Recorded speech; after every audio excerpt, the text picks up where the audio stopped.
The shape of the light and the intensity of its shadow are solely dependent on the size and type of modifier. Let's take a look at a closed loop setup and see how it's affected by typical modifiers. Pay attention to the intensity of the shadow as I show you the personality of some of my favorite digital light modifiers, starting with a small parabolic.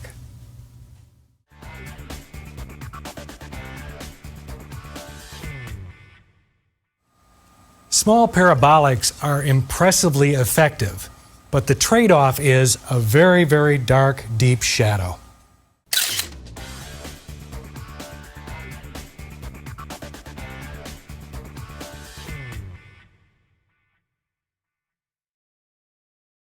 Beauty bowls come in a variety of shapes and sizes, but they all basically do the same thing.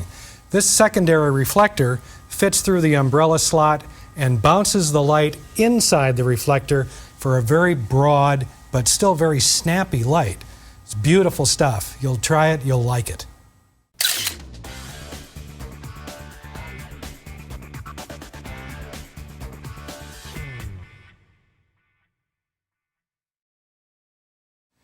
Well, if it ever rains in the studio, this is the accessory you want.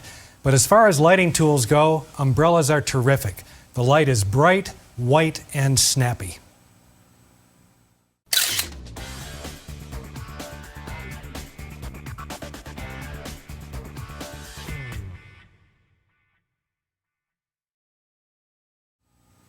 Like umbrellas, softboxes come in a variety of sizes. The light is always softer, and it's a little bit wider than what you would get out of an umbrella. It has its own unique look, and it's up to you to determine the size that suits your purposes.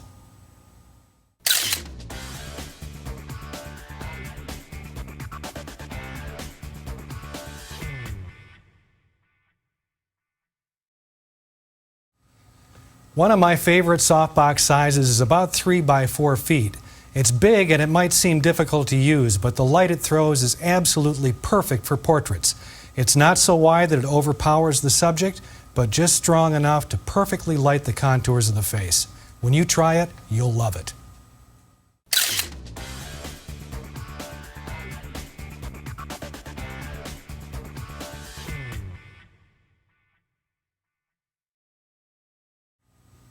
As you can see, the 4 by 6 foot softbox is a monster, and it's probably not the best to use for individual portraits.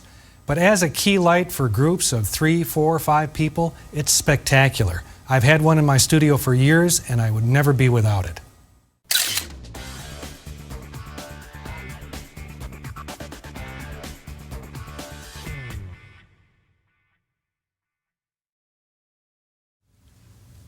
One other modifier that I use quite a bit in my studio is the grid spot, also known as a honeycomb. Because of its design, they fit into reflectors and also into some softboxes.